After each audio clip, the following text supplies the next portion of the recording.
అయితే film development corporation విషయం మాట్లాడాలి. ఇట్లా మేము డెవలప్ చేయాలనుకుంటున్నారు. సీఎం చంద్రబాబు నాయుడు గారు, పవన్ కళ్యాణ్ గారు ఇద్దరు కలిసి ఇట్లా డెవలప్ చేయాలని చెప్పి అనుకుంటున్నారు. వాటిలో కార్పొరేషన్ ఫామ్ చేస్తున్నాం, దాంట్లో మీరు ఒక డైరెక్టర్గా రావాలని చెప్పారు. నేను చాలా హ్యాపీగా ఫీల్ అయ్యాను. ఎందుకంటే ఒకటి, బాలకృష్ణ గారు నన్ను అడిగారు.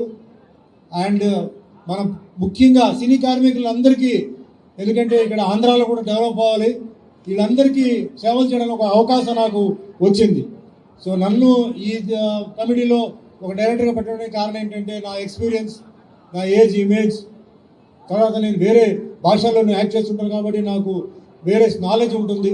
సో దానివల్ల నన్ను పెట్టడం జరిగింది.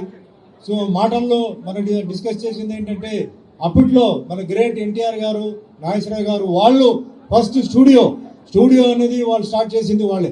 అది చాలా పెద్ద ఒక రిస్కీ బిజినెస్ అది. ఎందుకంటే సినిమా ఇండస్ట్రీ ఉంటుందా లేదా తెలీదు, అది మెయింటైన్ చేయాలి. అయినప్పటికీ వాళ్ళు ఏంటంటే మన తెలుగు వాళ్ళందరూ ఒక స్టూడియో కావాలని చెప్పేసి వాళ్ళు చేయడం జరిగింది. దాని తర్వాత మరి మిగతా విషయాలు చెన్నైలో అక్కడ ఇక్కడ జరిగింది. ఆఖరికి మళ్ళీ సినిమా ఇండస్ట్రీని మళ్ళీ ఇక్కడ తీసుకొచ్చింది గ్రేట్ ఎన్టీఆర్ గారే.